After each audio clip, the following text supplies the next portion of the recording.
Since its creation in 1949, NATO could be said to have shouldered some of the world's greatest burdens. A good idea then to stick a wise head on those shoulders when electing a new one.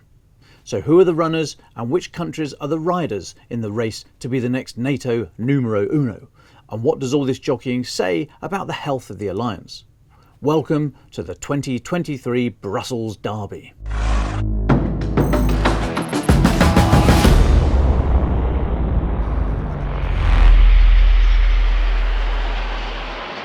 In less time than it takes to run a lap of Churchill Downs, the next head of NATO will immediately be presented with challenges of Bechers Brook-proportions, most notably Russia and the war in Ukraine, funding, given so many in the alliance have kit that could hit a horseshoe at 100 miles but can't seem to hit the NATO target of 2% of GDP going on defence, and how the alliance transforms in the future.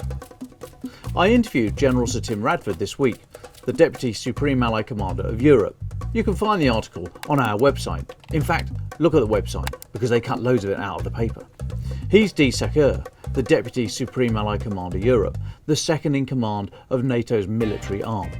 He was very clear that the geographic focus for the alliance is the Euro-Atlantic area and that NATO welcomes friends coming west rather than it moves east. But with partnering arrangements with 31 countries around the world, such as Australia, Japan and New Zealand, NATO could be morphing away from a geographic focus into more of a democratic club, standing up for values that are challenged everywhere from the Black Sea to the Taiwan Strait. Anyway, back to the turf.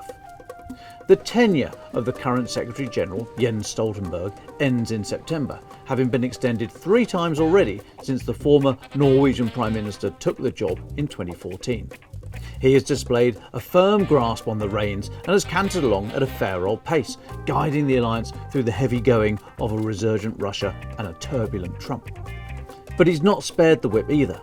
Since he got in the saddle, member states have pledged to raise defence expenditure by $140 billion, or 15%. However, while the number of countries meeting the group's mandated target of 2% of GDP spent on defence, only 9 managed that in 2022.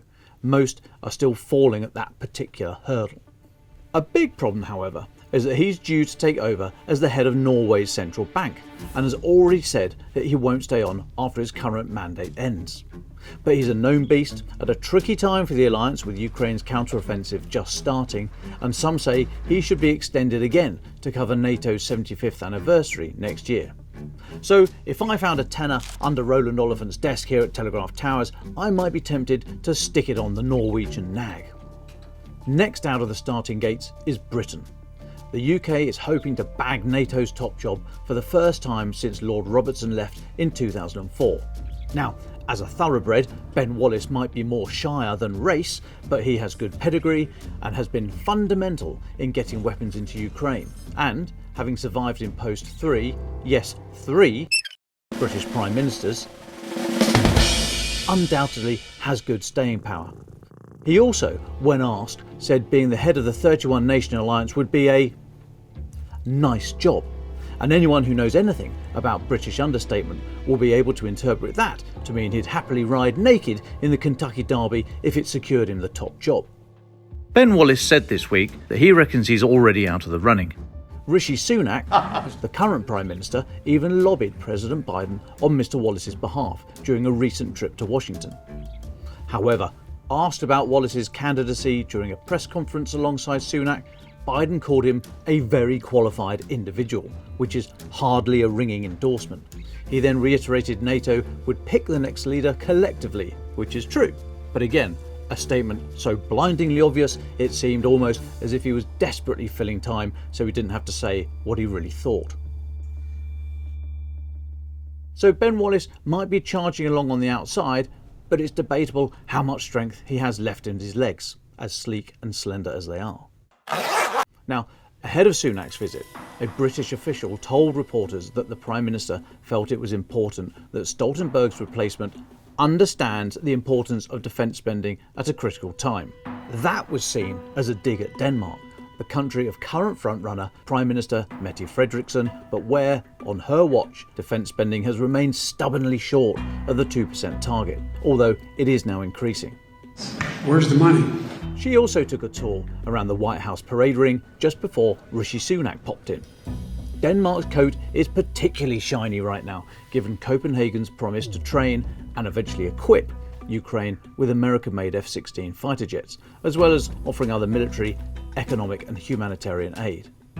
This was evident in Joe Biden's remarks during the press conference with Ms. Frederiksen. There's a shared commitment to the core values and that gives us our strength, at least that's what I believe, Mr. Biden said, already going further than just commenting on her LinkedIn profile, as he pretty much did a few days later about Ben Wallace. But there was more. Together, we're working to protect those values, he said, including standing up for the people of Ukraine against the brutal aggression of the Russians. Worth a punt, I'd say, especially as many NATO watchers are saying it's time for a woman to lead the alliance. However, geography could count against Ms. Frederiksen.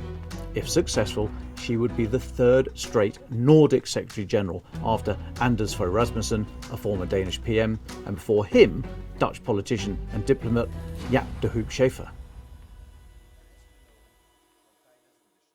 Some members want to look south for the next boss, but with NATO's centre of gravity moving north and east, with Poland rapidly recapitalising by updating its fleet of tanks and other heavy metal, and Baltic countries being very clear-eyed about the threat from Russia, that could be good news for Estonian Prime Minister Kaja Kallas. Her appointment would obviously satisfy those looking for a woman and an Eastern European. But just as her hawkishness towards Russia appeals to some, it unsettles others, lengthening her odds. Some of the other possible contenders, such as the Netherlands Prime Minister Mark Rutte and European Commission President and former German Defence Minister Ursula von der Leyen, have said they aren't interested. Now, that might be a sure sign that they've already started picking the colour scheme for the curtains in the Secretary General's office, but they are seen very much as outsiders already, and the fences are only going to get higher between now and the Vilnius summit. So the race is on, and nobody's neck is out in front yet. But we do know one thing. Barring a late surge from a long shot, the next leader of NATO will be a seasoned politician, most likely a former leader of his or her country.